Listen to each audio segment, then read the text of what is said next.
Deixa vocês entrarem aqui pra gente bater um papinho feliz. Um papinho.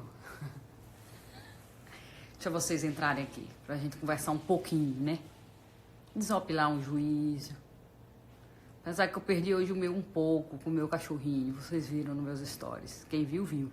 Quem não viu, pode assistir. Deixa vocês entrarem pra gente conversar. Sério. Nós vamos conversar sério. Vocês estão me ouvindo direitinho? Tudo sob controle. Já limpei a casa. Já tomei banho. Já lavei os cabelos. Sequei os cabelos.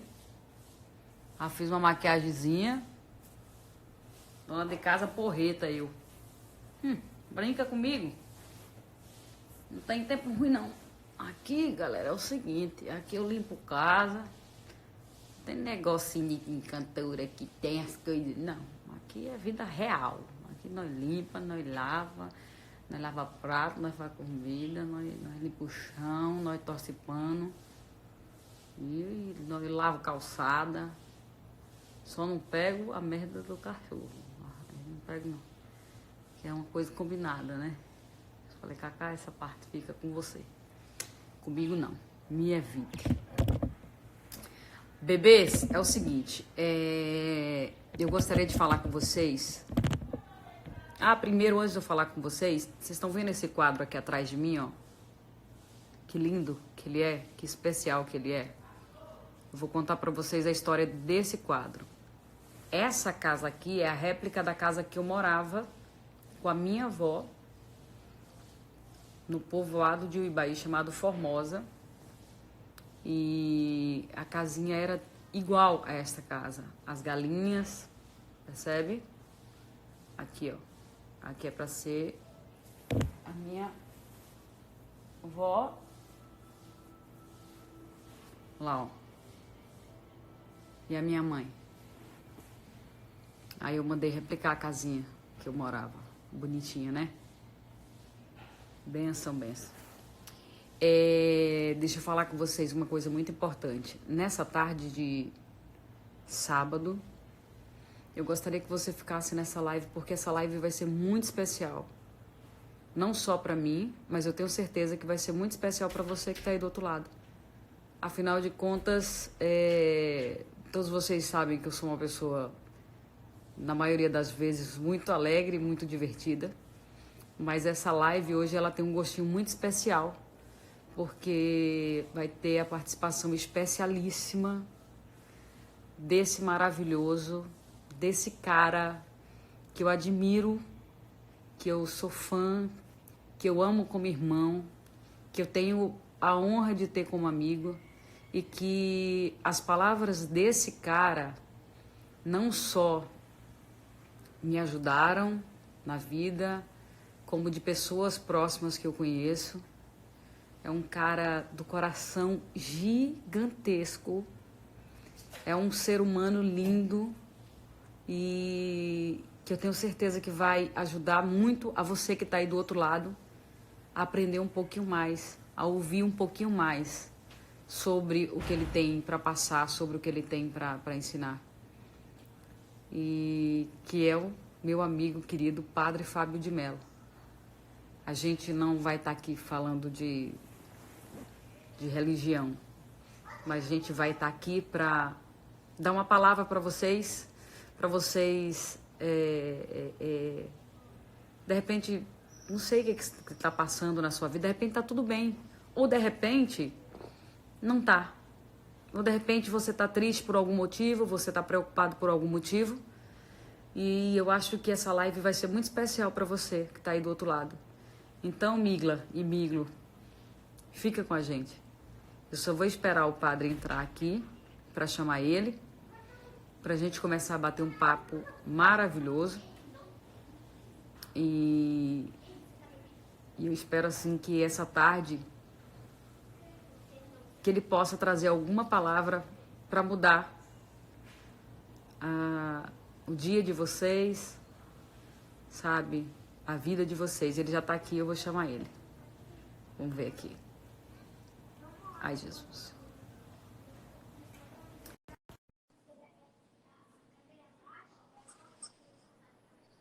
Ei, minha amiga! Miglo! Amiga, tudo bem? Meu amigo querido, que saudade. Também estou com saudade de você. Tudo em Como é que você paz? tá? Sempre linda? Ah, agora tô, mas eu tava limpando a casa, tava uma beleza. Tava de Você está dona de pijama, casa? Você está lavando o dona de casa chão. igual... Você está dona de casa igual você fica lá em Orlando, não?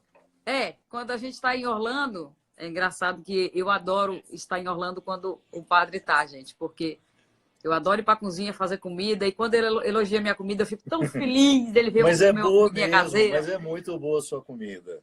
Oh, obrigada. Você tem uma forma muito delicada de cuidar das pessoas. Você é naturalmente mãe, você é naturalmente irmã, você é naturalmente filha. O afeto é muito natural em você, Simone. Há pessoas que precisam fazer esforço para amar, né? Você não. Você tem um coração do tamanho do mundo e a forma como você lida com as pessoas é muito bonita, muito bonita. Os vínculos Obrigada. que você constrói. Então você deixa a gente muito à vontade. Por isso é tão bom ficar perto de você, dividir esse momento de intimidade que às vezes não pertence aos outros, né? É uma intimidade que pertence a você, a sua família, seus amigos, mas que você generosamente às vezes faz questão de também partilhar com os outros. Muito obrigado. Ah, eu que agradeço. Chega aí, enche os olhos de lágrima. Eu fico muito feliz e eu, sim, eu sempre procuro levar amor. E quando a gente leva o amor, sem querer nada em troca, a gente é mais feliz, mais leve. É, E falando em amor, nós acabamos de gravar uma música, né? Juntos. E essa música eu cantei com muito amor.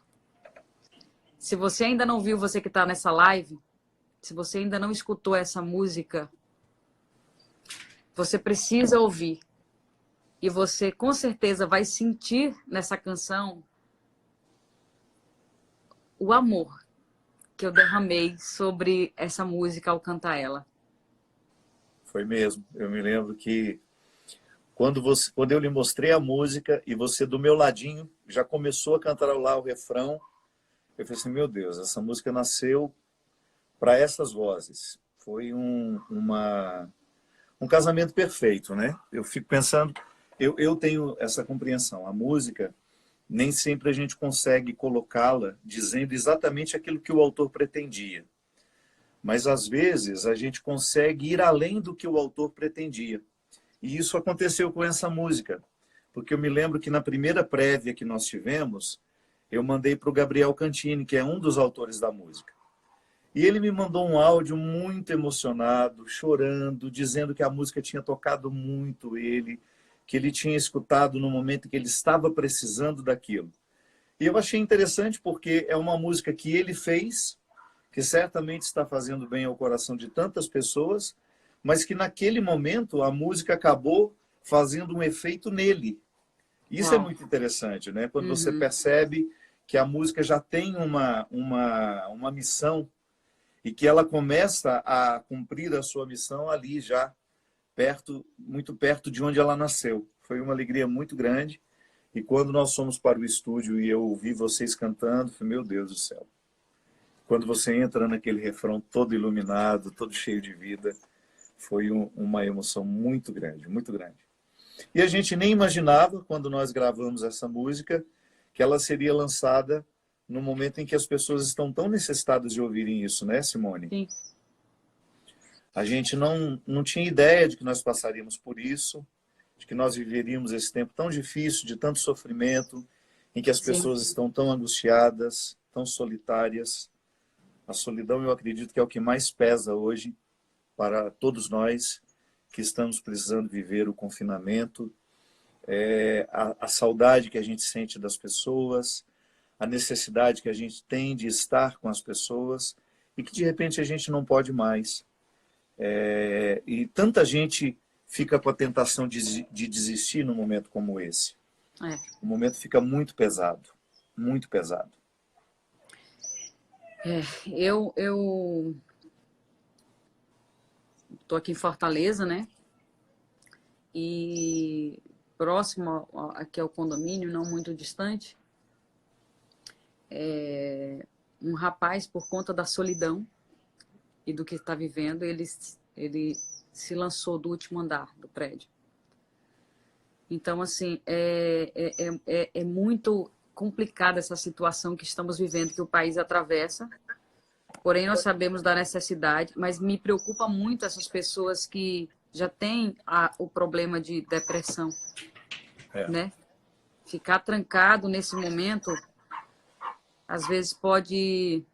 Não, às vezes não, né? Tenho certeza que acaba que deixa essas pessoas que têm esse terrível problema ainda mais complicado, né? Fragiliza mais ainda, né? Fragiliza, Porque exato. a depressão já é um processo de fragilização da alma. Nós podemos dizer que toda pessoa que passa por um processo depressivo, ela tem um enfraquecimento das suas possibilidades emocionais. É como se nós tivéssemos uma ferida que a gente não consegue localizar nos exames. Quando você quebra um braço, você vai ao médico, você procura o ortopedista, ele vai descobrir exatamente que parte do osso está quebrada e o que poderá fazer para reconstruir aquele osso. A tristeza, que nós chamamos de depressão, porque nem tudo que é tristeza é depressão, é bom a gente fazer essa distinção, né? Eu estar triste não significa que eu estou em depressão. Tristeza não é doença. Tristeza faz parte do processo humano. Todos nós vivemos tristezas nos nossos dia a dia. Nós temos tristeza por causa de coisas que não deram certo, por frustrações que nós vivemos, traições, dificuldades financeiras. Nós vivemos tristezas porque nós perdemos pessoas, porque nós somos enganados.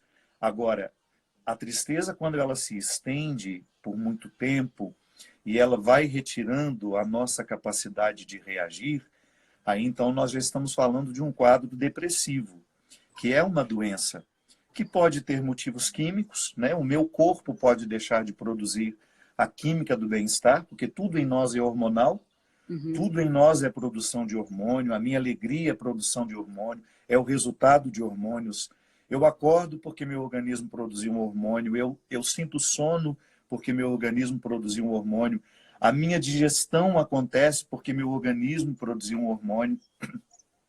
Então nós temos a química do bem-estar, que é produzida com bons hábitos, atividade física. Nós sabemos um monte de coisa que ajuda a produzir essa química do bem-estar. Nós podemos, mediante os nossos hábitos, fazer de tudo para que o nosso corpo fique feliz, fique bem. Às vezes, nós temos uma deficiência desses elementos químicos, que não foi porque a gente descuidou da saúde, não, é porque às vezes uma própria deficiência do organismo. Às vezes é uma característica genética da pessoa, de desenvolver depressão. Então, por isso que a gente tem que ir ao médico, fazer os exames para identificar se nós estamos tristes ou deprimidos. E às vezes o exame de sangue pode identificar que nós tenhamos uma desordem hormonal que esteja provocando a depressão. Mas eu estava dizendo o seguinte, nem sempre nós conseguimos identificar dentro de nós o motivo da nossa dor. Então, a pessoa que está deprimida, às vezes ela passa por um processo de desolação que ela não consegue exatamente saber de onde vem. Ela não tem como identificar, ela não tem como dizer por que eu estou triste, por que eu estou deprimido, por que a doença está em mim. E é por isso que nós precisamos de muita ajuda psicológica. E num momento como esse, Simone, toda vez, eu, por exemplo, que já experimentei um processo depressivo, é muito importante nós estarmos acompanhados das pessoas que nos amam. É muito bom a gente estar cercado de pessoas que nos ajudam a vencer as nossas batalhas. E, lamentavelmente, num momento como esse, nós nem sempre temos o direito de escolher com quem estaremos. Exato. Porque às vezes, a gente não pode negar, às vezes não é dentro de casa que nós temos as pessoas que nos ajudam a vencer os nossos processos. Sim. Nem todo mundo tem a graça de ter na sua família o seu melhor amigo. Nem todo mundo tem a graça de ter se casado com um homem que representa para ela o papel de melhor amigo. Nem toda mulher, nem todo homem também teve a felicidade de se casar com uma mulher que pudesse chamar de melhor amiga. Então, às vezes, os nossos maiores amparos emocionais não estão dentro das nossas casas. É verdade.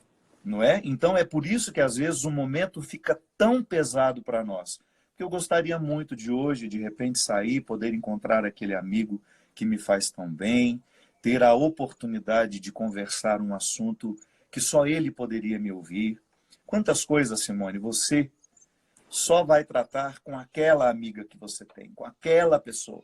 E às vezes o olho no olho, o abraço é muito importante. E é por isso que nesses dias hoje, de tanta solidão, em que algumas, eu tenho falado muito isso nas lives, algumas pessoas estão enfrentando isso absolutamente solitárias. Eu tenho amigas que estão há 30 dias sozinhas dentro de um apartamento. Meu Deus. Isso não é brincadeira. Nós ainda temos a sorte, você tem aí o Cacá, a Leia está com você também? A Leda está aqui, Leda, a desculpa. Heloísa está aqui e o meu irmão. Porém, eu vou ter, daqui a pouco eu vou ter que ir para São Paulo, porque eu tenho uma live para fazer com a Simária no dia 24. Sim. E o Caio vai permanecer só aqui nessa casa de Fortaleza. E aí eu falei para ele, vai ser bem difícil você ficar aqui só, né? Vai, Porque aqui tá. todo mundo une ao outro, inventa uma coisa para fazer, dá risada, brinca. Faz alguma coisa, conversam, Agora, né? Agora, no momento da solidão, isso fica muito pesado, muito, muito pesado. Você ainda tem a tranquilidade de ter uma estrutura familiar.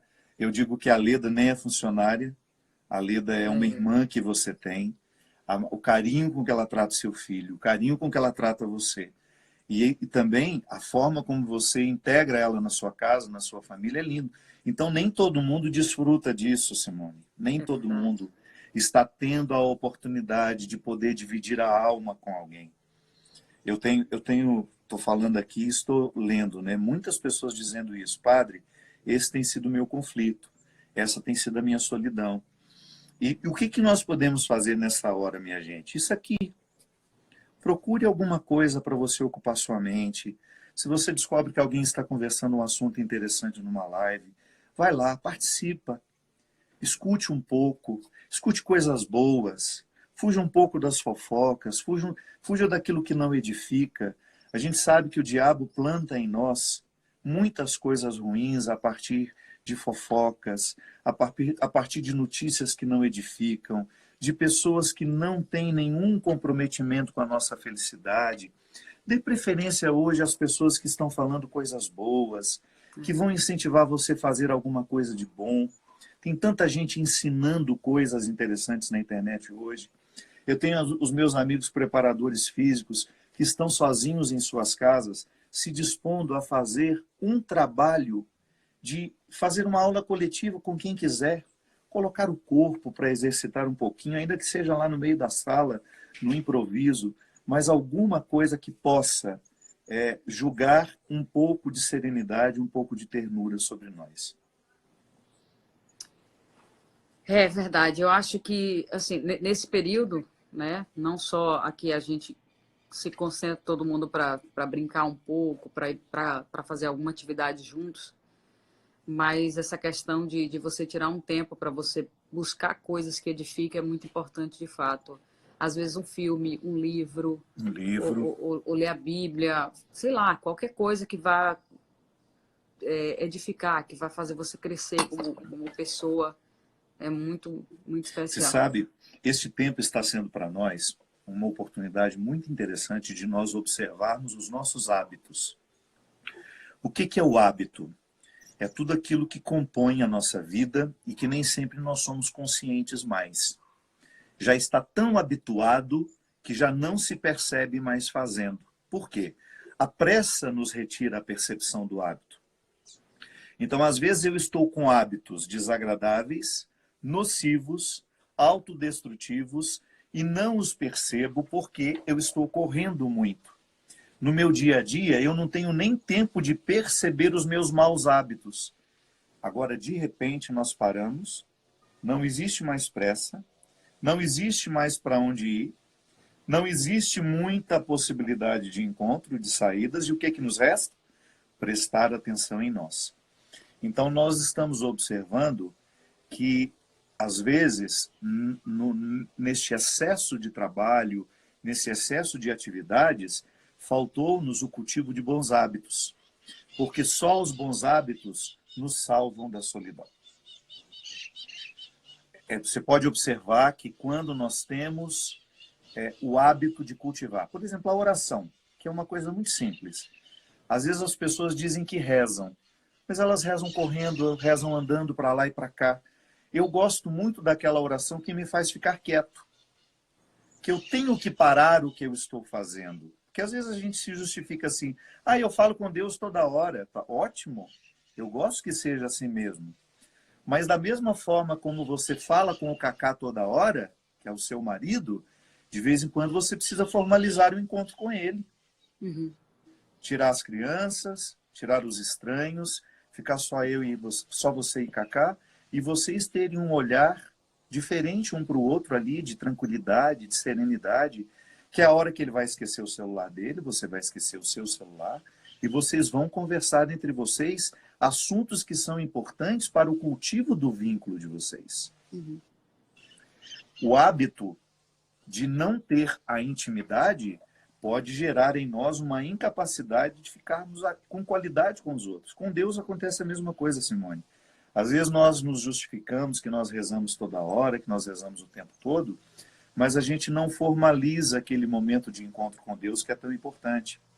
Uhum. Não precisa ser muito tempo, só precisa ter qualidade. Eu vi uma live esses dias. Eu não sei se essa live, porque eu vi no YouTube, eu não sei se essa live tem muito tempo que foi ao ar, ou, enfim. Eu sei que havia um cara onde ele disse que ele teve um encontro com Jesus e ele disse que Jesus chamou ele para ir com ele para o céu. E aí ele contou esse sonho que ele teve, esse encontro que ele teve para a esposa. E a esposa disse que não queria que ele fosse embora, que ela precisava muito dele. Então ele ficou ali com o coração apreensivo por conta do que ele tinha ouvido. E enfim, aí um dia ele sentou na cadeira para rezar, né, para orar. E aí ele foi arrebatado. Nesse arrebatamento, ele conta que ele teve uma das experiências mais lindas da vida dele. A experiência mais linda que ele conta. Que ele foi até o céu. E lá no céu, ele disse que Jesus falou assim para ele. Ele falou que era um ambiente de glória, que Jesus exalava um amor, uma pureza, era algo tão sobrenatural. Era incrível o que ele sentia ali ao estar perto de Jesus.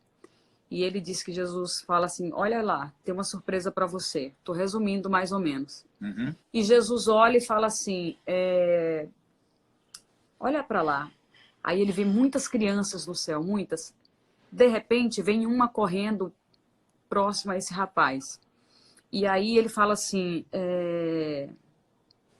que há 5 anos atrás ele havia perdido o irmão dele. E num acidente terrível, o irmão parece que faleceu, caiu em algum lugar que tinha água fervente, alguma coisa assim. E ali ele não teve a oportunidade de conhecer, porque 5 anos depois ele nasceu, após o irmão, né? E aí ele disse que essa criança veio, chamou ele pelo nome, e ele sabia que ali era o irmão dele. E ele pôde abraçar o irmão dele, foi assim uma felicidade. E aí depois Jesus falou assim, agora eu quero te levar em outro lugar. E aí Jesus levou ele num lugar assim, com umas casas muito lindas, lindas. E ele disse que ele viu uma casa assim, ela era toda azul brilhante e amarelo brilhante. Ele falou que era lindo as casas, que era incrível. E Jesus falou assim para ele, filho, você gosta? Aí ele falou assim, eu gosto muito, é lindo, Jesus. Aí Jesus fala assim para ele, você lembra quando você foi abusado? Aí ele fala, eu lembro, Jesus. Aí ele fala assim, eu quero dizer, filho, que eu te amo e eu estava do seu lado, naquele momento. Mas eu também quero te dizer que eu amo o abusador. Eu amo também o ladrão. E Jesus começou a pontuar todos que ele ama. que todo mundo para ele é igual, que o amor dele não muda. E depois Jesus falou assim, eu quero te levar em outro lugar. Imediatamente Jesus ficou triste, muito triste. E aí ele não entendia por que Jesus estava triste. E aí quando chegou ele disse assim, ó, tá vendo aquelas casas lá? E ele via muitas casas inacabadas, casas muito feias. E aí Jesus disse, se você tá vendo essas casas inacabadas? Aí ele falou, estou vendo, Jesus. Aí Jesus disse, essa tristeza minha são essas casas. Essas casas representam pessoas que me buscam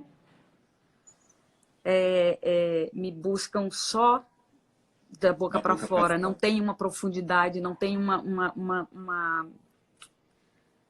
como é que fala, não mergulha de verdade nesse amor, não me busca de real, sabe? Então ele diz que Jesus ficava muito triste quando ele viu essas casas e as pessoas estavam e essas pessoas, aquelas casas representam essas pessoas que não buscam ele de todo o coração, com todo amor, com toda a verdade. E depois Jesus sai dali, e aí Jesus pergunta para ele, agora você tem uma escolha a fazer, você quer ficar aqui no céu comigo ou você quer voltar? E ele fala o seguinte, que ele não queria ir embora dali do céu, porque era a coisa mais incrível que ele estava vivendo, aquele momento, tudo que ele estava vivendo ali no céu. Mas ele fala que, ele diz que ele tem que voltar, ele fala para Jesus, eu tenho que voltar porque minha esposa pediu para que eu voltasse, mas principalmente porque eu preciso alcançar pessoas para que essas casas sejam levantadas. Então, essa questão de você buscar, né, de você orar, de você rezar, independente da sua religião, né?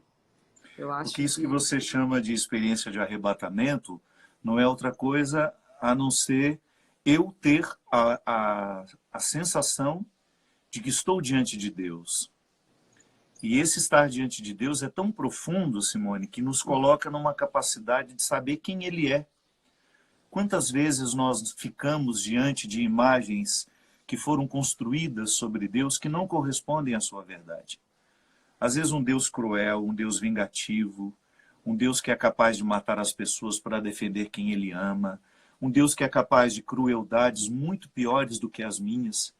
Às vezes eu fico pensando que o ateísmo ele é gerado no mundo porque nós apresentamos um Deus que é muito pior do que nós. Mas quando nós ficamos diante da face verdadeira de Deus, que é a misericórdia, que está tão manifestada em Jesus, Jesus é a expressão misericordiosa de Deus, não há equívocos. Como foi a experiência desse homem de escutar, né? Eu amo, estive com você no momento que você foi abusado, mas eu também não deixo de amar o abusador. Para nós isso é difícil. Nós temos uma tendência de querer crucificar quem comete qualquer crime, né? Hoje nós fazemos muito isso. Eu costumo dizer que as redes sociais elas se tornaram a nossa forma de julgar para fora aquilo que nós não suportamos em nós. Pode observar como nós crucificamos nas pessoas os pecados que nós cometemos. Mas a gente faz questão de ir lá gritar, dizer isso e aquilo, para que as pessoas em algum momento tenham a ilusão de que nós não cometemos aquele erro também. Então, gritar o erro das pessoas, julgar as pessoas publicamente, participar dessa crucificação coletiva é uma forma que nós temos de retirar a atenção para os erros que nós também cometemos. E o arrebatamento não permite isso. Quando eu fico a sós com Deus, quando eu fico diante da sua verdade, diante da sua face, da sua presença, não há equívocos. Eu não tenho como fugir de mim. É como ficar diante do melhor amigo. Ou é como ficar diante da mãe. Eu nunca consegui mentir para minha mãe olhando nos olhos dela. Se eu tivesse que mentir para minha mãe, eu tinha que desviar o olhar. Pode ser que você que nos assista aí agora já tenha experimentado isso também. Não é fácil mentir para nossa mãe olhando nos olhos dela. Porque ela sabe tanto de nós que ela vai desmascarar toda e qualquer tentativa de mentiras. Agora, Deus é a mesma coisa. Muito mais, é claro. Estou dando um exemplo humano para a gente tentar se aproximar de uma realidade superior. Quando eu estou diante de Deus, eu tenho a minha oportunidade de ser quem eu sou. Eu não preciso inventar. Deus não vai amar a minha hipocrisia. Ele ama a minha verdade. Ainda que essa verdade me envergonhe, ainda que essa verdade não seja bonita, ainda que aquilo que eu tenho para mostrar para Deus hoje não faça sentido para mim. É como meu melhor amigo. Eu sei que meu melhor amigo não concorda com os meus erros, mas ele não deixa de me amar quando eu erro. Nós temos uma tentação de pensar que Deus nos ama somente quando nós fazemos tudo certo. Não é verdade. Deus nos ama nos momentos mais difíceis, nos momentos dos nossos erros. Deus nos ama no momento da nossa miséria. E eu sei que, às vezes, a nossa tentação, nós julgamos por uma lógica que nos é mais conveniente, pensar que Deus faz com a gente o mesmo que nós fazemos com as pessoas. Então, nós temos mais facilidade de amar as pessoas quando elas fazem tudo certo. É muito mais confortável amar uma pessoa que não lhe dá trabalho nenhum, que corresponde àquilo que você espera dela. Jesus mesmo disse, qual é o mérito de você amar os seus amigos? Qual é o mérito de você querer a companhia dos seus amigos? Nenhum, porque eles estão lhe retribuindo. O mérito está quando nós não temos absolutamente nada para receber do outro e mesmo assim nós o queremos. Nós o escolhemos. É por isso que ele dá o exemplo do banquete, que é tão significativo. Olha, quando você for dar uma festa, não convide os seus amigos. Convide aqueles que ficam na beira da estrada, que nunca têm oportunidade de nada. Quando você for dar um banquete, chame os que têm fome. Chame os que não têm comida em casa. Chame aqueles que estão necessitados. Não tem mérito nenhum você chamar os que você está, os que você tem todos os dias e que já chegam às vezes até saciados.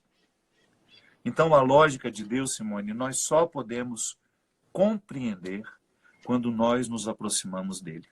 É por isso que eu me pergunto todo dia se eu já sou cristão de verdade. Eu tenho medo, sabe, de não ser e de parecer ser. Porque eu não sou capaz ainda de fazer isso. Eu ainda tenho dificuldade de querer perto de mim as pessoas que não correspondem às minhas expectativas. Eu tenho uma tendência a amar um pouco mais aqueles que me dão motivo para o amor. Eu tenho uma dificuldade de perdoar o filho pródigo. Eu sempre pergunto isso para mim, sabe? Eu sou cristão se eu tiver condições de perdoar o filho pródigo. Senão eu não sou cristão coisa nenhuma. Perdoar o filho pródigo é você saber que ele saiu, que ele gastou toda a herança que você deu para ele, que ele fez tudo errado, que ele não correspondeu em nada ao que você esperava dele. Ele foi embora, ele gastou tudo com prostitutas, ele gastou tudo na farra e um dia ele resolveu voltar. E é aí, essa é a pergunta que eu preciso me fazer para eu saber se sou cristão ou não. Eu seria capaz de perdoar aquele que me traiu? Eu seria capaz de deixar voltar aquele que no momento mais especial da minha vida me abandonou? Minha amiga, é fácil, é tão bonito a gente dizer que a gente é cristão, mas na hora que você vai pegar as escolhas de Jesus, que você vai ver como ele viveu, com quem ele andou, com quem ele quis estar, não sei se a gente tem disposição para isso. Sabe, muitas vezes na minha vida, eu fui desmascarado pela minha hipocrisia. Às vezes, voltando do meu trabalho, eu me lembro quando eu era fráter é antes de ser padre, né? Eu já fazia o trabalho aqui na roça, onde eu moro. Eu voltava das celebrações e às vezes eu passava ali na Dutra, que é uma região onde tem muita prostituição masculina, né? Muita prostituição feminina, muitos travestis, que às vezes é o único recurso que eles têm na vida. A sociedade quase que não... Agora, graças a Deus, nós estamos evoluindo para compreender essas pessoas a partir de seus valores e não a partir daquilo que a gente enxerga delas. Mas há 10, 15 anos, praticamente restava a uma pessoa dessa condição a prostituição. Às vezes eu passava ali, Simone, dentro do meu carrinho, do meu fusquinha, voltando da minha celebração, depois de ter sido tão cristão, depois de ter celebrado com a minha comunidade, eu parava, passava, olhava e pensava comigo: será que um dia, na minha vida, o meu cristianismo vai ser suficientemente forte e verdadeiro para me dar coragem de parar e perguntar se eles precisam de alguma coisa? Ou será que eu tenho medo de ser visto perto deles? Será que eu teria medo de que alguém me reconhecesse parando o meu carro do lado? Não é para fazer nenhuma cena, não, Simone. Não é para o outro ver, não é para o outro saber que eu fiz, não. Apenas parar lá e dizer: olha, eu não sei se você tem família, eu não sei se você tem alguém por você, que geralmente essas pessoas, as famílias fecham as portas. Geralmente essas pessoas são muito sozinhas. Quem sabe tivesse a coragem de deixar meu telefone, assim. Eu não era padre ainda naquela época. Olha, eu moro ali no seminário, não sei, pode ser que um dia você precise de alguém, precise de um remédio, precise de uma ajuda, pode ser que um dia você precise de uma presença, alguém que te leve a um hospital, que te leve, e você não tenha a quem pedir. Nunca tive coragem, Simone. O tempo passou, o meu cristianismo me levou a tantos lugares, eu já atingi tantas pessoas através do meu ministério sacerdotal, eu fiquei padre, e às vezes eu ainda não tenho a coragem profética suficiente de sair da comodidade do meu lugar, nas minhas escolhas fáceis. É tão bom ser visto ao lado das beatas, das senhorinhas que me enchem de alegria, que não me colocam em nenhuma situação conflituosa. Eu tive aquele episódio em que eu conheci a Luana, que era aquela travesti do Rio de Janeiro, que morava lá na Lapa. Eu estava na festa da Alcione. E eu me lembro que quando eu a vi, o primeiro sentimento que me ocorreu, Simone, foi medo de que ela se aproximasse de mim e pedisse para tirar uma foto. Sem medo de ser hipócrita, não. Aquele foi o primeiro sentimento que me ocorreu. Medo do que os outros iam dizer, medo de como uma foto como essa pode repercutir. E aí ela se aproximou e pediu para tirar a foto. E eu me lembro que ela ainda brincou: será que o padre tiraria uma foto com uma pecadora pública? E na hora, vencendo todos aqueles meus receios e deixando vir aquilo que de mais puro existe em mim, que eu não sou preconceituoso, eu não tenho medo das pessoas, eu não tenho medo de nada. Nada que é humano me assusta. Mas eu confesso que às vezes sou amarrado, estava muito amarrado pelo que os outros pensavam de mim, como um medo de aguentar aquele apedrejamento a semana inteira, que você sabe como é. Aí eu me aproximei dela e, tão leve, falei: claro, minha filha, claro. E assim que ela saiu, a Alcione me chamou e falou assim: sabe quem é essa menina, padre? Eu falei: não. Me contou a história dela. Essa menina é uma travesti que mora na Lapa. A casa dela, ela funciona como abrigo de todos aqueles que precisam lá. Os doentes, os que moram na rua, os que não têm para onde ir. Ela cuida de todo mundo. E aí eu fiquei tão comovido com aquilo, falei: meu Deus, ela é mais cristã do que eu. Eu quero tê-la por perto. E até fiquei amigo dela, ficamos muito amigos, muito, a gente se falava toda semana. Eu ajudava muito a obra dela, com roupas, com artigos de higiene que ela precisava muito, de para curativo, muita gente ferida lá na Lapa, que ela ia, recolhia na sarjeta. E aquele acontecimento, minha irmã, me ensinou tanto, mas tanto, porque às vezes nós somos cristãos, mas a gente não faz as mesmas escolhas que Jesus. Jesus não tinha nenhum medo de estar ao lado de quem quer que seja. Verdade. Ele só tinha um receio danado de ficar ao lado dos hipócritas. Porque a hipocrisia, ela pode gerar dentro de nós uma descrença. Claro que Jesus não estava propenso a ter essa descrença, mas nós podemos. Se eu convivo com você, Simone, e você se diz cristã o tempo todo, mas eu percebo que você não tem um comportamento cristão na particularidade, você é só cristã na vitrine, eu começo a desacreditar da força do cristianismo. A sua hipocrisia pode minar a minha fé. A sua hipocrisia pode colocar em mim uma dificuldade de acreditar em Deus. A minha hipocrisia pode gerar em você uma descrença. Por isso que nós somos tão responsáveis uns pelos outros. O meu testemunho lhe edifica, o seu testemunho me edifica. Vocês que estão nos assistindo, a forma como vocês escolhem ser cristãos, a forma como vocês escolhem ser religiosos no mundo de hoje, pode ser um testemunho positivo para quem assiste, ou pode ser um contra-testemunho para quem lhe observa. Então hoje, quando eu penso nas escolhas de Jesus, eu naturalmente sou convidado a pensar nas minhas hipocrisias.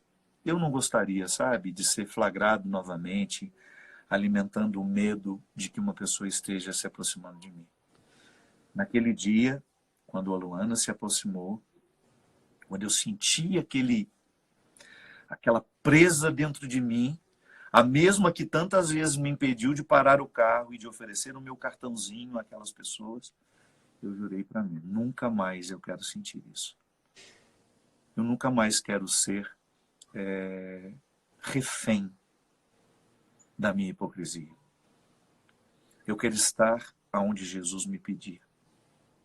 Eu quero estar com quem o Senhor designar, porque eu tenho consciência da força do Evangelho na vida dessas pessoas. E o que a gente enxerga dos outros é tão pouco, né, minha amiga? É.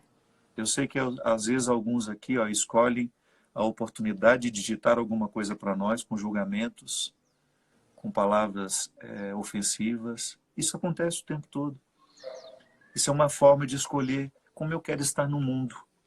É tão fácil as pessoas julgar quem elas não conhecem, ou por causa de um posicionamento que um dia você teve, ou eu tive, as pessoas nos julgarem eternamente dentro daquela compreensão. Não é assim, não. Eu não sei. Quando eu olho para uma pessoa, o que eu estou enxergando? Um pouco daquela história. É igual na primeira aula de filosofia, Simone. Foi uma coisa que eu nunca mais esqueci na minha vida. O professor pegou o livro, mostrou para nós e falou assim, primeira aula que eu tive na vida de filosofia foi essa. O que vocês estão vendo? Todo mundo rapidamente respondeu. Um livro. Ele nos corrigiu. Não. Ninguém aqui está vendo um livro. Vocês estão vendo parte de um livro. Assim é. Todo ser humano. Quando eu olho para ele, eu não estou vendo quem ele é. Estou vendo parte de quem ele é. E às vezes aquilo que ele está escolhendo mostrar é o que ele consegue. Quantas pessoas agressivas, violentas, estão escondendo um ser humano carente, necessitado de amor? Quantas vezes uma pessoa extremamente indelicada está lá, por trás, necessitada de delicadeza? Então, é muito perigoso nós julgarmos as pessoas a partir da aparência. É muito mais interessante a gente sentar, estender a toalha sobre a mesa, comer alguma coisa juntos, contar as nossas histórias. Aí sim, a gente ousar dizer que começou a conhecer alguém. Mas só porque viu na televisão, só porque viu um post, só porque viu uma notícia? Não. Nós somos muito mais do que isso. E as pessoas são muito mais do que elas aparentam ser. E a gente precisa ter essa paciência histórica de viver e de dizer, até mesmo com muita honestidade, quem é a Simone? Eu não sei, eu não a conheço. Eu só tenho a imagem dela da televisão. Uhum. Mas a partir do momento que a gente convive, eu tenho consciência de que eu já conheço um pouco dessa criatura e posso dar testemunho sobre ela. Muito bom, muito bom. Me veio à cabeça, enquanto a gente conversava aqui, da história de uma moça chamada Lucélia. A Lucélia, ela teve um caso muito famoso no Brasil, onde ela foi adotada. E quando ela foi adotada, se não me falha a memória, era uma juíza que adotou ela.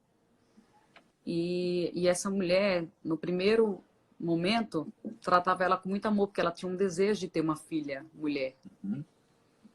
Só que mudou. Com o tempo, isso mudou. A mulher começou a torturar essa criança. Então, ela tinha as unhas arrancadas, os dedos das mãos eram colocados na porta e ela prendia, mesmo ferido. Ela cortava a língua dela, ela tomava choque, ela tinha que comer o cocô do cachorro. Ela era afogada. E ela apanhava muito dessa mulher. E ela dormia aproximadamente 4 horas por dia, porque a mulher ainda colocava ela para limpar o chão.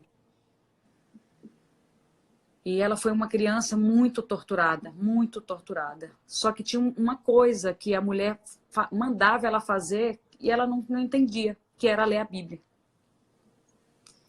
E ela tinha que fazer. E aí teve um dia que, depois de tanto tempo, o zelador do prédio começou a estranhar essa criança, estou resumindo, a não ir mais para a escola. E o zelador achou estranho. E teve um dia que ela torturou muito a Lucélia e amarrou ela. Depois que ela torturou, que amarrou a Lucélia, ela pegou no sono. Ela orou antes e pegou no sono. E ela disse que foi um sono tão profundo, mas ela dormiu apenas 5 minutos e ela só pediu para Deus: Deus, me tire daqui. A Lucélia tinha muito desejo de sair daquela situação. Mas ela tinha muito medo também porque a mulher ameaçava de matar os pais. E ela amava muito os pais dela, a Lucélia. Só que eles tiveram que se separar por conta... não deu certo mais o relacionamento. Eles não tinham uma condição financeira e por isso que essa mulher teve que adotar. E nessa tortura, tudo que essa menina sofreu, no momento que ela estava amarrada, que ela orou e dormiu pedindo a Deus para que tirasse ela dali, os policiais chegaram e quebraram ali o apartamento, né, com a denúncia do zelador. E tiraram aquela criança dali, desamarraram e ela mandando eles embora. Vão embora, porque ela tinha muito medo dessa mulher matar os pais. E os policiais, calma, a gente está aqui para te ajudar. E levou ela, né, a Lucélia, prendeu essa mulher. As fotos estão na internet desse caso, né, quem não conhece essa história. E essa menina, ela foi para um lugar que eu gosto muito de ir, que é a Estância. É um lugar que eu amo ir, que eu sempre aprendo muito mais. E é muito bom quando a gente procura aprender mais, ser melhor,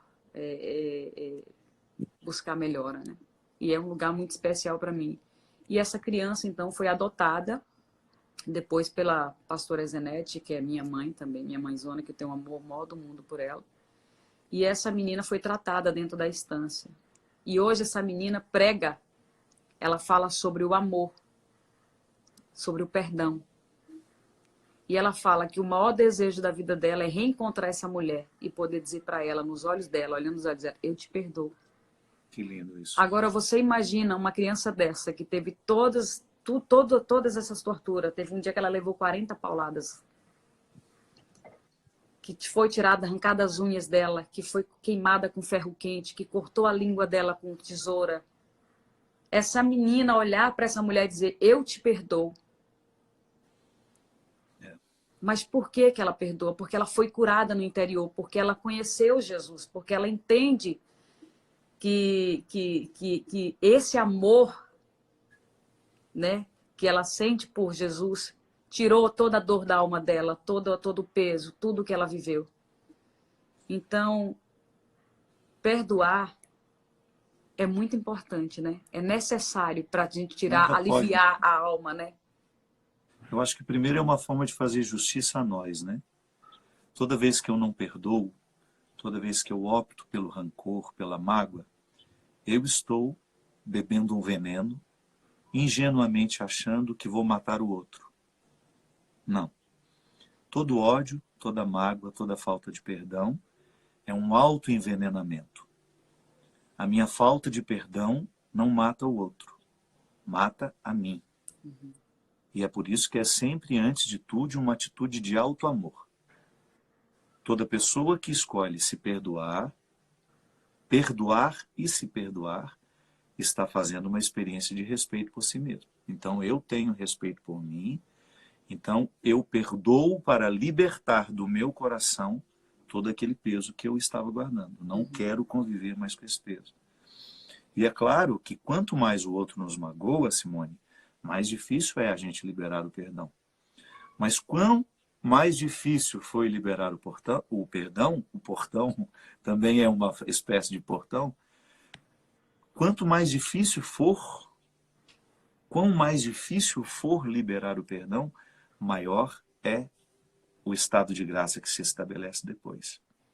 E é por isso que essa menina tem muito o que dizer ao mundo, porque quem muito perdoou, muito tem o que nos contar. Pode observar. As pessoas mais sofridas são as pessoas que, quando abrem a boca, todo mundo quer prestar atenção. Mas o sofrimento que foi redimido. Quando uma pessoa sofreu muito e não perdoou, não liberou o perdão, ela fica rancorosa, pesada. E tudo o que ela diz é pesado. Agora, quando a pessoa liberou o perdão e fez uma experiência bonita de se libertar também, ela tem muito, muito, muito o que dizer. Uau! É isso, minha amiga. Já estamos acabando. Já estamos acabando. Então, nesse momento em que nós estamos vivendo toda essa situação e que a gente precisa ter muita fé, porque a gente, se Deus quiser, vai sair dessa. Já estamos saindo. A gente precisa muito ouvir essa música que vai te fortalecer, que é Não Desisto, né, Padre, que a gente gravou, que a gente lançou ontem.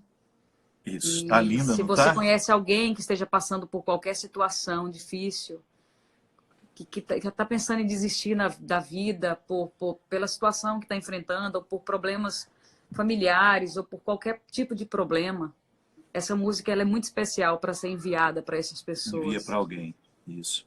Ela é uma injeção, né, na alma para dizer, levanta. Isso mesmo. Olha pro alvo e não desista, né? Quem quiser ver o vídeo, no meu perfil, na minha bio, tem o link do nosso clipe. Ou então, em todas as plataformas digitais, vocês podem clicar, procura por Não Desisto, escuta, faça bem ao seu coração e mande para alguém que você sabe que esteja também necessitado de ouvir isso. Vamos cantar um pedacinho, Simone? Vamos. Qual parte? Você que sabe. Começa você, quem diz? Do início, aí eu falo. Quem disse que você tá sozinho, tá mentindo. Faz de conta que cê nem ouviu. Abre esse sorriso aí, olha pro céu. Respira fundo.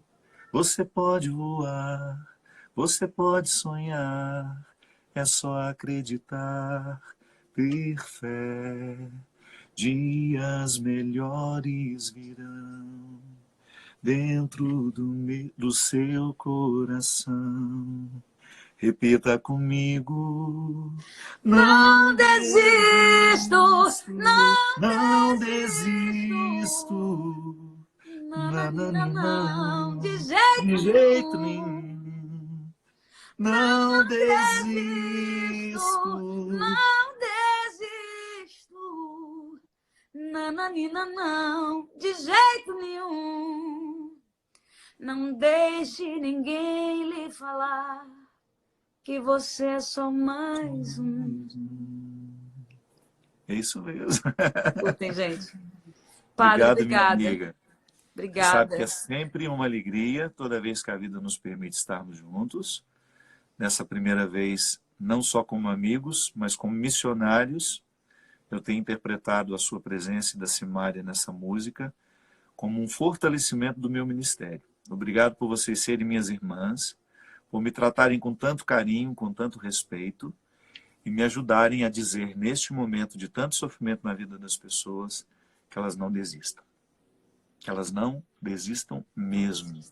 Solicitar isso. Não vamos desistir, minha gente. Vamos renovar as nossas esperanças. Já está passando. Cada dia que passar é um dia mais próximo da cura, da vacina que nós vamos ter, do medicamento que vai ajudar a paralisar todo o processo da doença. Pedir muito a Deus que os cientistas trabalhem, que eles continuem buscando os recursos.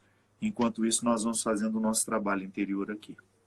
Ficando em casa para quem pode, para quem tem o direito, para preservar as pessoas mais velhas, as pessoas mais frágeis, fazendo de tudo para que o nosso coração fique em paz e que a gente não perca a oportunidade de, nesse período, a gente cultivar bons hábitos.